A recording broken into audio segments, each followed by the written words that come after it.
안녕하세요, 박종하입니다. 이번에 실크로드 마운틴 레이스 다녀왔습니다. 네. 저는 그 설악 그란폰도를 2010년에 처음 시작해서 한 10여 년 정도 이끌고 있습니다. 그리고 올해 코리아 에픽 라이드라는 그 셀프 서포트 바이크 패킹 이벤트를 만들어서 진행을 한 엄기석입니다. 네, 반갑습니다. 안녕하세요. 안녕하세요. 네. 네, 오늘은 그 최근 8월 달에 실크로드 마운틴 레이스를 참가한 한국인 최초로 참가하고 또 완주한 박종하 씨를 모시고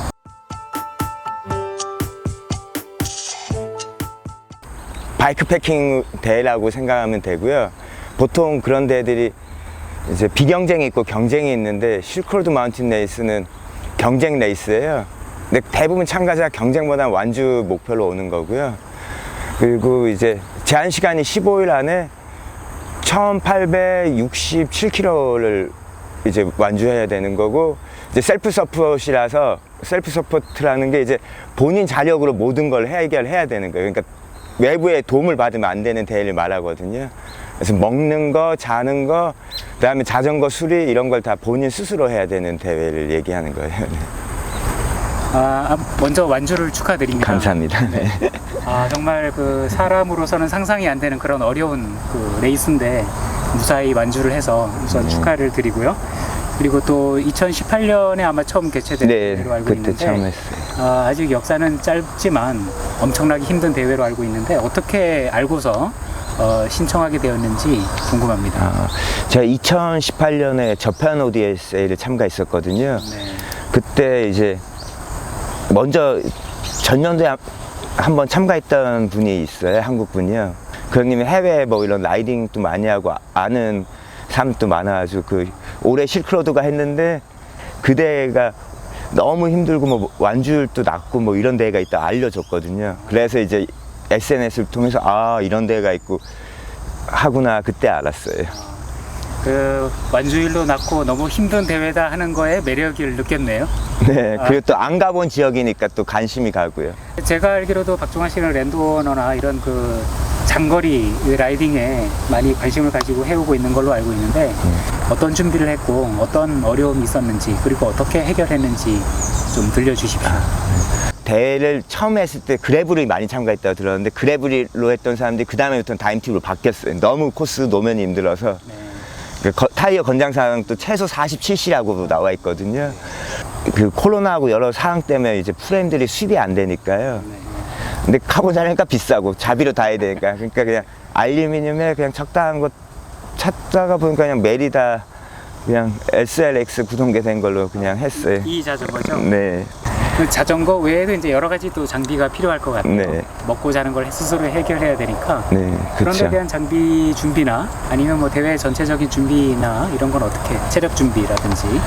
일교차 너무 크다고 들어서 낮에는 40도 올라오고 밤에는 영하니까 그래서 텐트는 가져가야 될 것 같기도 하고. 하루에 사계절이 다 있네요. 네.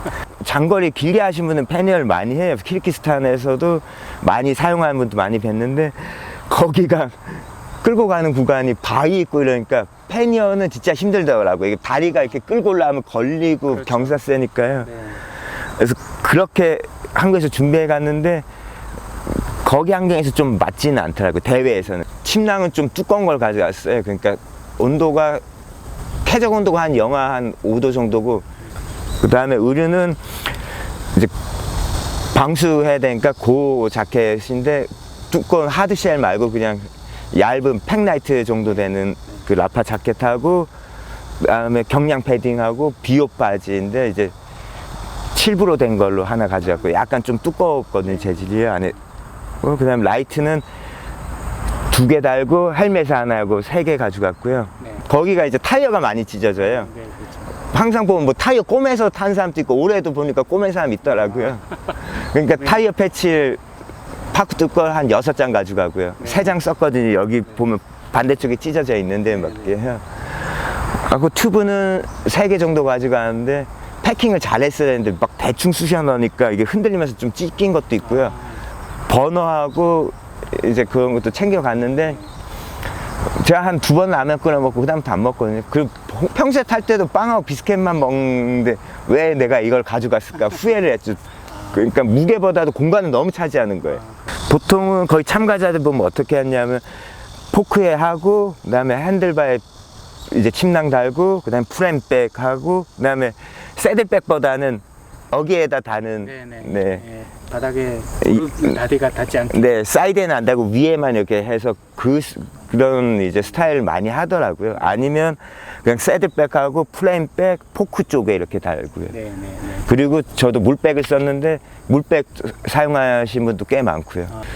밤에는 영하 떨어지긴 하더라도 삼천이 보통 한 0도 떨어지고요. 3,500 이상 가야지 영하 떨어지거든요. 네. 3,200이나. 그러니까 바닥은 낮에는 한 15도 뭐 이러니까 얼지는 않아요, 바닥이. 그래서 저는 몸에 열이 많아서 매트 없이 한 5번 잤는데 차갑지는 않았거든요. 그래서 저는 다음에 간다면 매트 안 가져갈 거예요. 네. 제일 어려웠던 건 이제 한 1200에서 밤에 설사해가지고 계속요. 유목민들 자는 천막을 유르트라고 하거든요. 그러니까 몽골은 게르라고 하는데 거긴 유르트라고 하는데 도저히 배고파서 안 돼서 거기서 이제 식사를 좀 먹었어요. 그러니까 보통 주식이 빵이거든요. 빵에 이제 버터나 잼을 발라 먹는데 꿀하고. 그러니까 그거 먹으면서 이제 마지막에 그러니까 핌이라고 해서 말젓을 발효시킨 게 있어요. 시큼한 거요. 근데 출발하기 전에 이제 현진한테 그거 먹으면 한국인들 설사한다고 얘기는 들었는데 까먹었어요. 그래서 한 번 마시고 좀 시네? 그거 냈더는데 거기 주인분이 유목민 주인분이 다 드시고 먹으라고 하는데 안 먹었어. 그냥 마셨는데 그리고 이제 오다시니까 계속 이제 먹고 이제 힘이 좀 나니까 계속 갔거든요. 그리고 누워서 자는데 한 12시 넘어서 이제 배가 막 뜨겁기 시작한 거예요, 아프게. 그래서 나와서 했는데 설사했는데 또 한 10분 지나니까 또 나오는 거야. 아, 이거 큰일 났다 이제. 이거 장염 걸린 거 아니니까 뭐 탈났다. 그 휴지도 막 몇 번 할 때 없고 물로 막 윈도우식으로 막 닦고 하면서 이제 계속 누우면서 그때 이제 누워서 아 이거 막 눈물이 나더라고요. 여기서 끝인가? 설사 때문에 포기한 사람들 꽤 있었거든요. 예전에도요. 80kg 남기고도 포기한 사람이 있다고 들었는데 전에. 그래서 그때 이제 힘들었죠, 제일. 여기서 끝이구나, 이제 설사 안 멈추면. 처음 출발할 때 GPS가 안 돼서 처음부터 멘붕이었다고 들었는데 그 GPS 장비는 어떤 걸 활용했고 어떻게 대처를 했는지 궁금합니다. 우선 브라이튼을 가져갔는데요. 네. 거기 그날 지도를 안 넣어서 그런지, 그러니까 아예 브라이튼을 낮은 모델에 가서 선만 나오는 모델에 했으면 오히려 됐을 수도 있었을 것 같아요. 네. 다른 참가자 보면 순토 시계로도 그냥 선으로 이걸로도 보고 갔거든요. 그러니까 저는 이제 핸드폰으로 현재 내가 그 코스 자리대로 가고 있는지만 이렇게 확인하고 중간중간에 라이더들이 보이고 흙길이 있으면 자전거 타이어 자국이 많이 있어요. 네. 낮에는 아, 이길 맞네 하면서 가고. 맞아요. 그래서 이트렉스 같은 것도 많이 쓰더라고요. 아, 네. 좀 부피가 큰데. 그래도 예전부터 그런 랜도너도 그렇지만 그런 대회들이 이트렉스 많이 가져오더라고요. 금액도 저렴한데 네. 배터리 그냥 교체할 수도 있고. 네. 선으로만 된 게 오히려 어떻게 보면 거기가 뭐 도심지를 막 지나는 게 아니니까. 그렇죠. 15일간의 그 라이딩이기 때문에 아마 중간에 또 보급도 받아야 될 테고 또 먹고 자는 문제를 또 해결을 해야 될 텐데 어떻게 이제 해결하면서 갔나요? 보통 아침에 자고 나면 출발할 때 마트가 있으면 물을 3리터 사요. 물백이 2리터라서 2리터 채우고 여기 1리터니까 날침부터 1리터 넣고 콜라 1리터, 주스 1리터 하나씩 5리터를 기본 챙겨서 출발하고 그다음에 과일이나 이런 거 있으면 그런 거 몇 개 사고 빵하고 이런 거 챙겨서 주 식사 거의 빵이라고 보면 돼요. 시작할 때 이런 대회들이 다 매뉴얼을 주거든요. 그러면 보급을 몇 킬로에 슈퍼 있고 이거 보급 기본 QCT를 줘요. 네. 매뉴얼에. 그래서 그걸 보고 체크하는데 제일 보급 못하는 긴 구간이 한 200km 정도 되거든요. 그럼 거기는 이제 그걸 다 챙겨서 가야 되는데 그 설사했던 그곳이 이제 3,000에 해발 3,000대에서 3,900 넘어야 되거든요. 네. 그걸 이틀 넘게 계속 가는데 마트 같은 게 없어요. 제일 큰 거는 같이 함께 해줬던 라이더들이 제일 큰 힘이 되었어요. 다운이나 이런 거 할 때도 밤에 어두우니까 길을 잘 못 찾는 사람이 있으면 기다려줘서 그 사람들 안내해주면서 가는 사람들도 있었고요.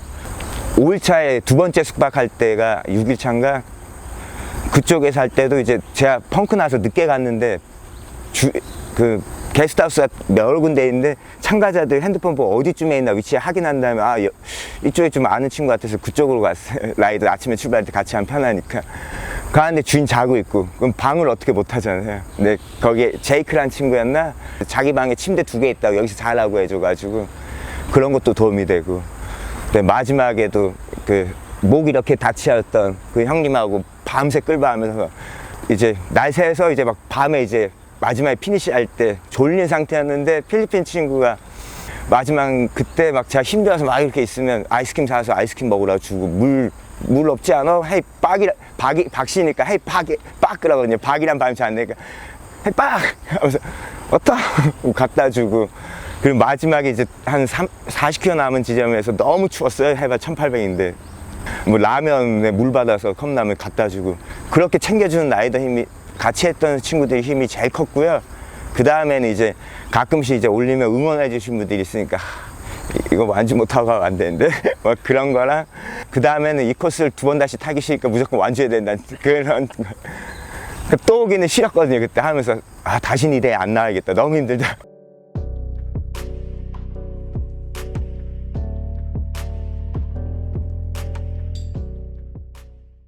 자전거의 타이어가 튜브리스가 아니고 클린처로 알고 있는데요. 네. 현장에서 봤을 때 튜브리스와 클린처 어떤 게 더 낫고 장단점이 어떤 게 있을까요? 튜브리스는 타이어 넣는 게 힘드니까요. 그러니까 뺐다 넣었다 이게 타다 보면 나중에 힘이 없는 상태에서는 튜브리스 타이어 넣는 것도 힘들고. 네, 체력 소모가. 네. 그냥 펑크나 어차피 안 되면 튜브 넣어야 되니까 실런트 다 딱 해야 되니까 그냥 튜브 쓰는 게 제일 편하긴 한 것 같은데요. 그러니까 튜브를 그렇다고 뭐 대여섯 개씩 가져갈 수는 없고 부피가 커지니까. 그렇죠. 펑크 패치를 하나만 거기 한국에서 안 가져가서 현지에서 샀거든요. 현지에도 자전거 샵이 있어요. 네. 근데 그때 여러 개 샀어야 되는데 그걸 후회했죠. 하나만 산 거. 했는데 나중에 진짜 펑크 마지막 패치 쓸 때 1500km에서 와 300km 나는데 여기서 펑크네 씨발 밤에 짜증나고 이제 다운힐 막 해서 같이 가는데 거기 3000m 넘고 오프리드 또 내려갔다 다시 3400 넘어가거든요. 그거 넘은 다음에 다시 한 20km 가야지 이제 체크포인트 마지막 3번째 체크포인트 가는데 펑크 나서 혼자 막 찾고 근데 결국엔 떼었어요. 와 진짜 이거 못 떼면 나 완주 못한다. 그새 어떻게든 절시하니까 되긴 했는데요. 별것 아닌 펑크 때문에 못 간다고 생각하면 정말 더 짜증 날 것 같아요. 네. 기회가 되면 또 갈 생각이 있나요? 네, 다음에는 그럼 이제 혼자보다는 팀으로 갈 생각이에요. 웬만하면 2명이 가면 짐도 좀 줄일 수도 있지만 야간에 개나 이런 게 덤비는 경우도 많았거든요. 그리고 거기가 낮에는 괜찮은데 밤에 알코올 중독자들이 좀 있어요. 말 같은데. 그럼 술 먹고 약간씩 와서 막 말고고 은근히 자꾸 막 귀찮게 하는 사람도 있으니까 혼자 다니는 것만 2명이 낫니까요. 그러니까 좀 즐기기도 2명이 다니면 서로 그리고 영어가 안 되니까 돼야 되는 사람 한국에서 가면 좀 더 재밌게 갈 수 있으니까 그렇게는 가고 싶어요. 다시 가면.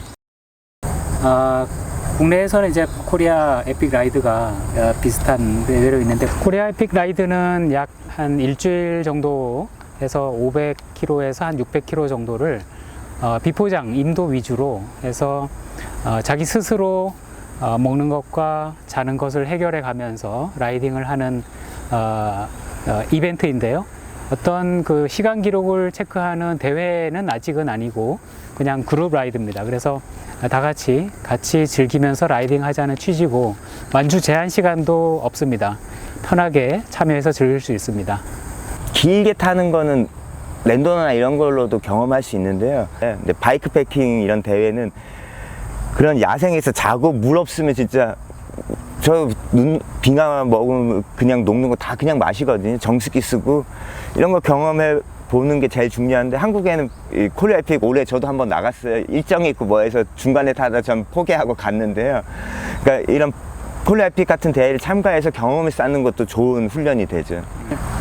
인터뷰는 여기서 마치겠습니다. 다음 그 오프라인 이벤트에서 뵐 수 있기를 바랍니다. 감사합니다. 감사합니다. 네.